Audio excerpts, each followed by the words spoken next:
Farmaktan herkese merhaba arkadaşlar. Ben Halit. Arkadaşlar kusura bakmayın. Bayağıdır yoktum arkadaşlar. Özür dilerim. Herhalde 15 gün oluyordur. 20 gün falan olmuştur video atmayalı. Arkadaşlar kış geliyor. İşte işlerin bozuk olması. Bazı şeyleri rayına tutmamız gerekiyor. Bayağı bir çalışmalar var. Şu anda da ağaç kesiyordum arkadaşlar. Odun taşıyorum. Ağaç kesiyorum. İşte kömürle beraber odunu karıştırıp yakıyorum. Bu arada müstakil ev olup böyle kalorifer kazanı yakan arkadaşlar varsa aranızda onlara tavsiyem var. Ben daha önce kömür kazanını, yani bu bizim burada işte kalorifer sistemimiz var. Kazanımız dışarıda bir yandaki evin altında. Orada merkezi bir sistem kurdum arkadaşlar. Kömürlü kazan, kömür yakıyorum. Daha önce ne yapıyordum? Kömürleri koyuyordum. Üzerine işte alıştırmak için hafif bir odun falan atıyordum. O şekilde yakıp kaloriferi aktif hale getiriyordum. Ama geçen sene bir ayda 1,5 ton kömür yakıyordum ben arkadaşlar. Geçen ay ne kadar yaktım? 5 çuval yaktım arkadaşlar. 40 kilodan 200 kilo mu yapıyor? 40, 80, 160 tabii 200 kilo. Hemen hemen 200 kilo yaktım veya yakmadım geçen ay arkadaşlar. Ama bunu nasıl sağladım? Bunu odunla sağladım arkadaşlar. Kazan içerisine kömürleri doldurdum. Yani doldurdum derken işte 10 kilo kadar kömür atıyorum kazanın altına. Kazanı temizledikten sonra. Üzerine ağaçları dolduruyorum arkadaşlar. Büyük kütükler daha uzun yanıyor. Mesela geçen ay büyük bir kütük yaptım ben arkadaşlar. Kazanın içerisine koydum.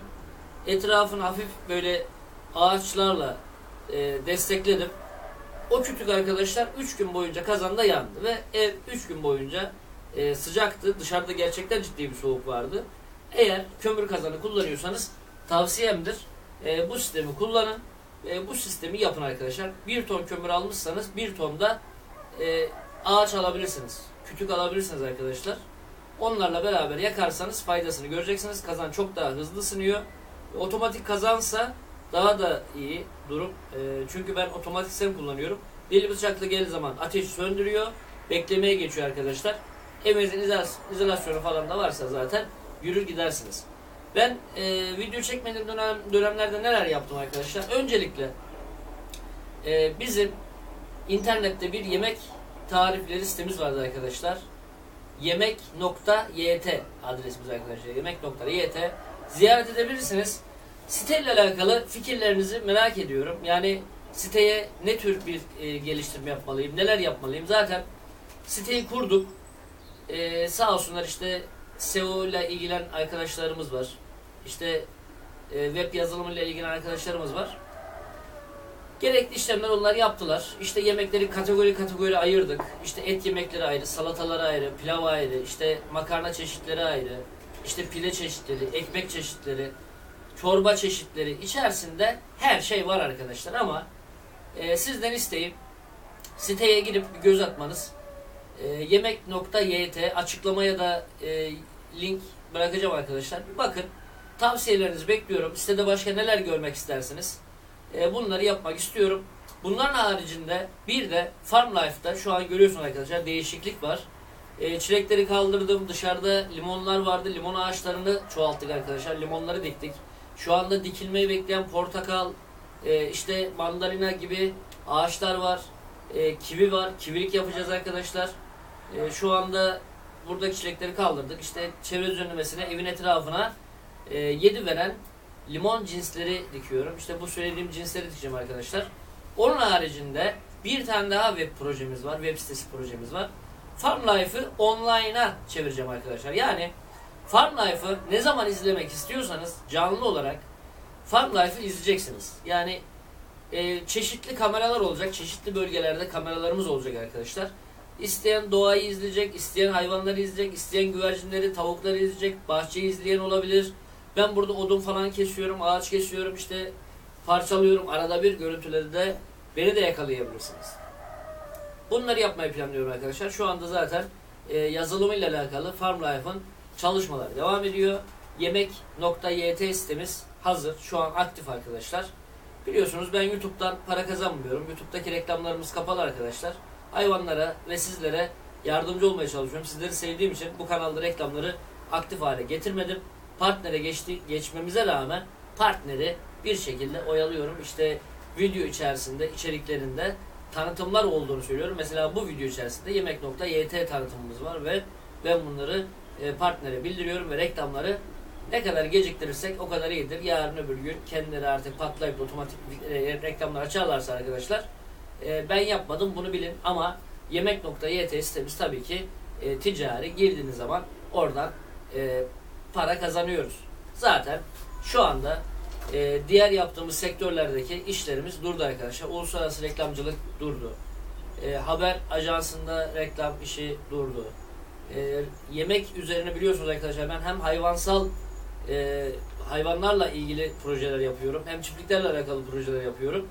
Hem hayvansal gıda hem de hayvanların üretilmesiyle alakalı, çoğaltılmasıyla alakalı işler yapıyorum, ama maalesef ki bu işlerimiz de durdu arkadaşlar.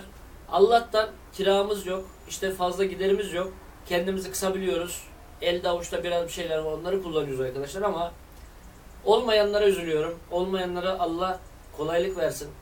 Etrafıma yardımcı olan biriydim. Artık çok fazla yardımcı da olamıyorum. Maalesef eskiden 10 veriyorsak şimdi 1 verebiliyoruz. Allah büyüktür arkadaşlar. İnşallah piyasa düzelir. 2019'dan çok bir umudum yok, çok bir beklentim yok, ama inşallah sistem 2019'un sonlarına doğru normale döner diye umuyorum arkadaşlar. Sorular geliyor. İşte Farm Life'da durumlar nasıl? İşte güvercinlerin altında yumurtalar vardı. Yavrular çıktı mı? Evet arkadaşlar. Miski çiftimiz ile mavi küllü çiftimizin altında 2'şer tane yumurta vardı. Mavi küllü güvercinlerimiz yumurtaları çıkaramadılar arkadaşlar. Çok soğuk olduğundan dolayı yumurta içinde yavrular ölmüşler arkadaşlar. Yumurtaları attık ve bir hafta sonra mavi küllü çiftimiz tekrar yumurta yaptılar. Miskilerin altında 2 yumurta vardı. O da bir yumurtasını kaybetti arkadaşlar. Yavru içerisinde ölmüştü. Ama diğer yavrusu şu anda büyüdü. Kanatlarını, tüylerini çıkardı arkadaşlar. Kuyrukları uzuyor. Şu anda anne baba bir yavrusu var. Onu yediriyor, ama yakında bir hafta sonra yemden artık kesilecek. Kendisi yem yemeye başlayacak. Bir adet miski yapabildik ve önü ballı bir dişi çıktı diye düşünülmekte. Dişiye benziyor. Burun tüylerini tamamlamadan dişi veya erkek olduğunu tam olarak tespit edemiyoruz, ama şu ana kadar yaptığımız yapmış olduğum tahminlerde yavruların cinsiyetlerini bilmiştim arkadaşlar. Bu da yeni gelen yavrumuz. Teşekkür arkadaşlar. Siz de görün hep beraber. İnşallah İnşallah nereden çıktı? Yani büyük ihtimal %99 dişi arkadaşlar. Dişi olarak aramıza katılacak. Burada zaten biliyorsunuz izolasyon yaptık, tünek yaptık, bir sürü çalışma yaptık. Bunlara da alakalı çekim yapacağım size arkadaşlar. Yani çekimleri yayınlayacağım. Buradaki biraz pislikler var. Burada çilekleri kaldıktan sonra etraf toz toprak oldu. Zaten şu anda tripodu koyduğum yer arkadaşlar toprağın üzeri. Buradaki çilekler çok büyüktü, altlarındaki kasalar biliyorsunuz arkadaşlar, saksılar. 300 litre, 350 litre civarında toprak alıyordu, içleri doluydu. Ve onları burada boşalttım ben. Başka türlü taşıma şansımız yoktu zaten.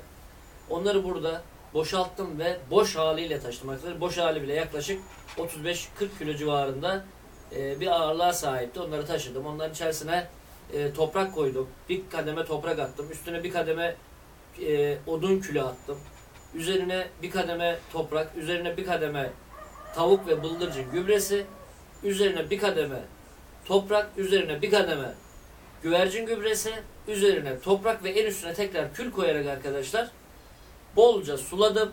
Yani yaklaşık her bir saksıyı 30 dakika kadar suladım, ama sulama işlemini yaptığımda içlerinde limon ağaçlarımız dikilmişti arkadaşlar. Limonlarımızın üzerlerinde şu anda limonlar var. Onlarla ilgileniyorum, ama hepsine detaylı bir çekim yapacağım arkadaşlar. Kapıların önlerine şu anda topraktı biliyorsunuz. Daha önce çekim yapmıştım sizlere. Uzun zamandır takip edenler biliyorlar. Toprak olan yerlere çakıl dökeceğiz arkadaşlar. Çakıl yapacağız her tarafı. İşte Blue'nun kulübesini taşıdım. Yerini değiştirdim. Evin önünü biraz daha açtım. Temizlik yaptım orada. Şurada kırılacak bir duvarımız var. Duvar vardı, istinat duvarı.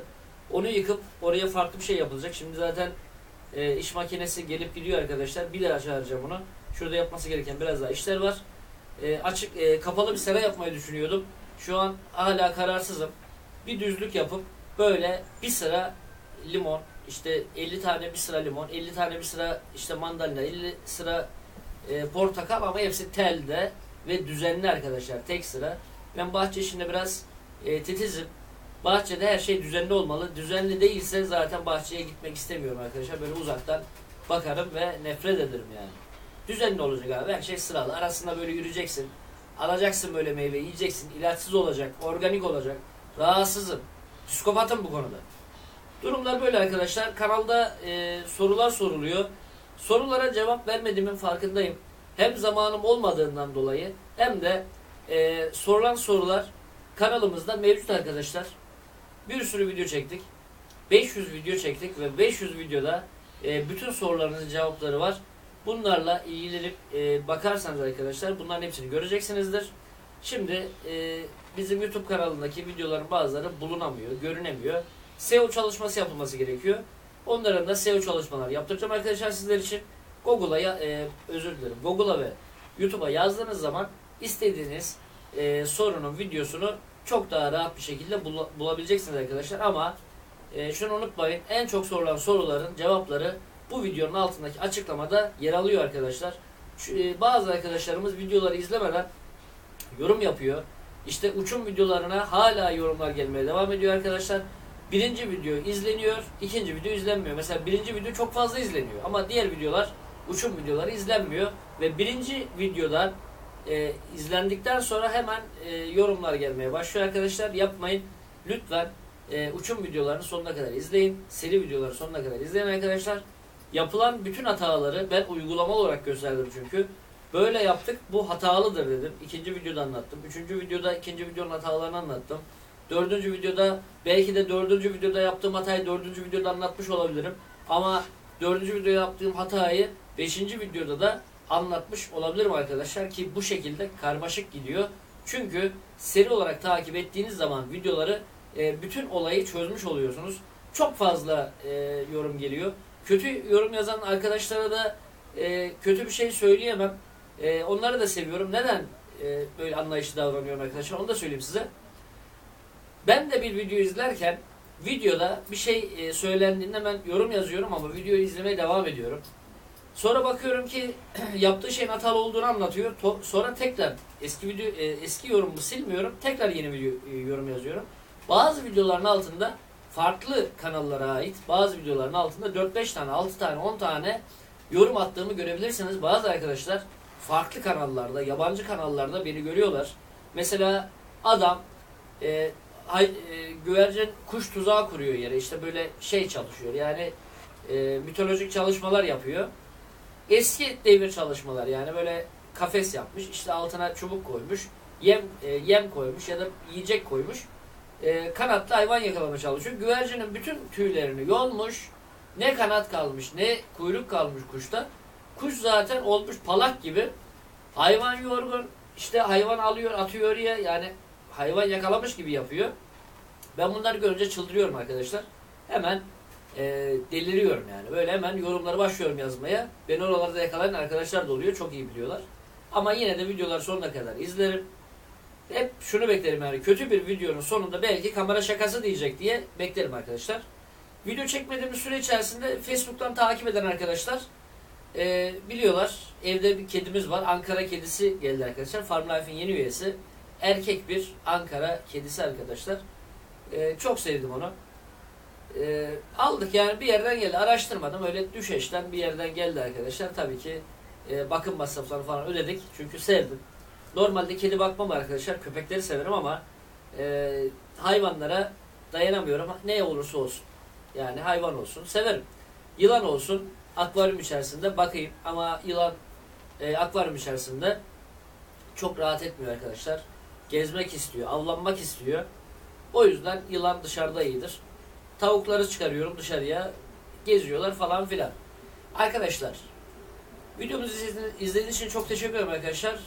Videomuzu beğendiyseniz videomuzu beğenmeyi unutmayalım. Videolarımızı paylaşmayı unutmayalım arkadaşlar. Ve kanalımıza abone değilseniz yeni videoları kaçırmamak için kanalımıza abone olup bildirim açmayı unutmayın arkadaşlar. bildirimleri açmazsanız yeni videolardan haberdar olmazsınız. Bu arada unutmadan tekrar hatırlatayım arkadaşlar. Yemek.yt sitemiz, açıklamada da yazıyorum arkadaşlar ismini. Mutlaka girip bakın arkadaşlar, bir dolaşın içerisinde. Tavsiyelerinizi bekliyorum. Neyi nasıl yapmalıyım? Tavsiye verin. Yeni bir kategori eklemeli miyim? Yemekler yeterli midir? Dünya genelinde, dünya çapında yemek tariflerini sitemizde bulunduruyoruz arkadaşlar. Elimizden geleni yapıyoruz ama yine de sizin görüşleriniz benim için önemli arkadaşlar. Belki işinize yarar. Belki siz de yemek yapmayı seviyorsunuz. Mesela ben yemek yapmayı seviyorum. Gerçekten çok severim. Ben 6 yaşından beri yemek yapıyorum. Yani yumurta kırmadan başladık. Makarnadan devam ettik. Pilavıydı, etiydi, kavurmasıydı. Mangalına kadar her şeyine girdik arkadaşlar. Mutlaka yemek.yt sitemizi takip edip bir fikir verin arkadaşlar. Yorumlarınız benim için çok önemli, çok değerli, biliyorsunuz. Bu akşam YouTube'da olacağım. Sorularınıza, yorumlarınıza cevap vereceğim arkadaşlar. Eski yazılmış sorular varsa onlara da yine üşenmeden cevap yazacağım arkadaşlar. Eğer sorduğunuz sorunun cevabı kanalımıza video olarak varsa da videoyu link olarak sorularınızın altına yapıştıracağım arkadaşlar. Yemek.yt sitemizin de linkini açıklamaya bırakıyorum arkadaşlar. Şimdiden yardımlarınız ve destekleriniz için çok teşekkür ederim arkadaşlar. Kendinize çok iyi bakın. Bir başka videoda görüşmek üzere. Bay bay. Ben de özledim sizi ha.